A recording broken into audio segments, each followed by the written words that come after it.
किसान साथियों, KM sugar factory के जीएम कैंसर अभी यहाँ पर गन्ने की एक पौध उखाड़ के लाए हैं खेत से। उसमें कुछ बीमारी लगी हुई है जिसके बारे में, एक कीड़ा लगा हुआ है जिसके बारे में हमारे जीएम सर अभी किसान साथियों को बताएंगे।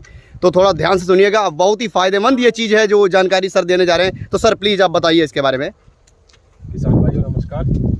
अभी इस समय एक कीड़े का प्रकोप चल रहा है गन्ने में, और ये गन्ने का सबसे खतरनाक कीट है। ये गन्ने की पैदावार को 20 से 25% तक कम कर देता है। चोटी बेधक कीड़ा है ये, और ये 20 से 25% को कम करता है। और इस समय ये काफ़ी खेतों में लगा हुआ है,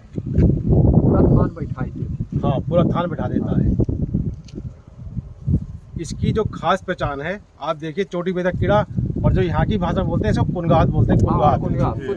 पुनगा हो गया। अभी इसकी दूसरी पीढ़ी शुरू होने जा रही है। इसकी कुल मिला के 5 पीढ़ियाँ होती है। पूरे वर्ष में इसकी 5 पीढ़ियाँ होती हैं। पीढ़ी का मतलब अपने आप को ये बढ़ाता रहता है। अभी अगर खेत में इसके 50 गन्ने प्रभावित हैं तो अगली पीढ़ी में, और इस तरह से ये बढ़ाता रहता है अपने आप को।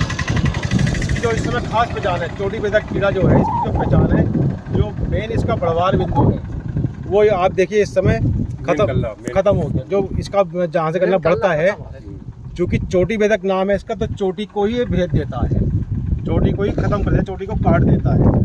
तो इसलिए वो इसकी जो बढ़वार बिंदु वो खत्म हो गया। और इसमें क्या है, पत्तों में छेद मिलेंगे, छर्रेनुमा छेद मिलेंगे। ये इसकी खास पहचान है। आप कोई भी गन्ना देखें आराम से तो इसमें बिल्कुल स्पष्ट लक्षण है। ऊपर से देखेंगे पत्तों में छेद है, जो बीज की गुली है, जो बढ़वार बिंदु है, वो नष्ट कर दिया है इस कीड़े ने।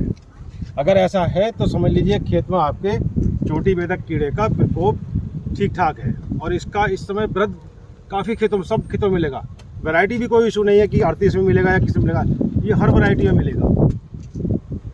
आपने चोटी बेधक कीड़े के बारे में बताया है कि इसकी पीढ़ी दर पीढ़ी अपने आप को ग्रोथ करता है, तो इसका मतलब किसान भाइयों के लिए, मतलब खेत के लिए ये जहर है। हाँ, एक तरीके से पूरा का लॉस करता है। यानी कि अगर 1 बीघे में हम 100 कुंटल पैदा कर रहे हैं, जी, कर सकते हैं, तो 25 कुंटल ये चट कर जाता है। तो इसकी रोकथाम के लिए क्या करेंगे हमारे किसान साथी? मेन बात है इसकी रोकथाम कैसे की जाए।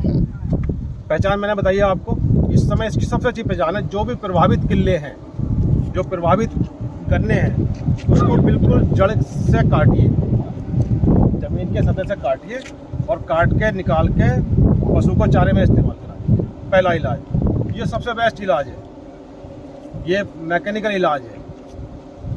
चारे में इस्तेमाल कर दिए। उसके बाद कोरोजन दवाई इसके लिए बेस्ट दवाई है। कोरोजन का प्रयोग करा दीजिए, और कोरोजन डालने का बिल्कुल सही समय चल रहा है। कोरोजन डालने का समय इस समय बिल्कुल सही चल रहा है।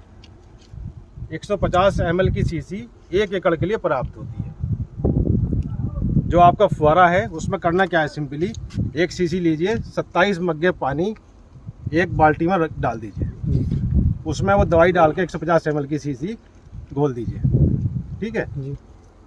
जिस मग्गे से आपने जो है डाला था, उसमें बाल्टी में पानी डाला था, उसी से मग्गे से 1 मग्गा लीजिए, अपनी कैन में डालिए। एकड़ में 27 से जैसे कि टंकी पानी पड़ी। हाँ, 1 एकड़ में 27, बिल्कुल सही कहा आपने, 27 टंकी पानी पड़ जाना चाहिए। तो इसलिए हमने पहले उसका घोल बना लिया। 1 बाल्टी में 27 मग्गे पानी डाल के 150 ml की शीशी डाल के उसको घोल बना दिया।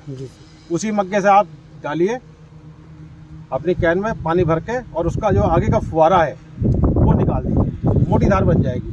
गन्ने की जड़ों के पास उसको डालिए, उसे ड्रेंचिंग बोलते हैं, डाल के और पीछे से पानी लगाइए। ये इसका बेस्ट कंट्रोल है। मैं इसका आपको थोड़ा निकालता है, इसको आप देख सकते हैं। ये इसकी सुंडी है। अब क्या है, ये अब ये इसमें पीपा बनेगा। इसके बाद फिर इसके नर मादा निकलेंगे, और एक मादा इसकी 200 250 अंडे देगी। यानी कि एक जो गन्ना है वो आगे अगली पीढ़ी में 250 गन्ने को प्रभावित करने की क्षमता रखता है। इसलिए आप सबसे निवेदन है, अनुरोध है कि इस कीड़े का यथाशीघ्र इलाज करिए, जिससे गन्ने की फसल हमारी अच्छी हो सके, पैदावार अच्छी हो सके।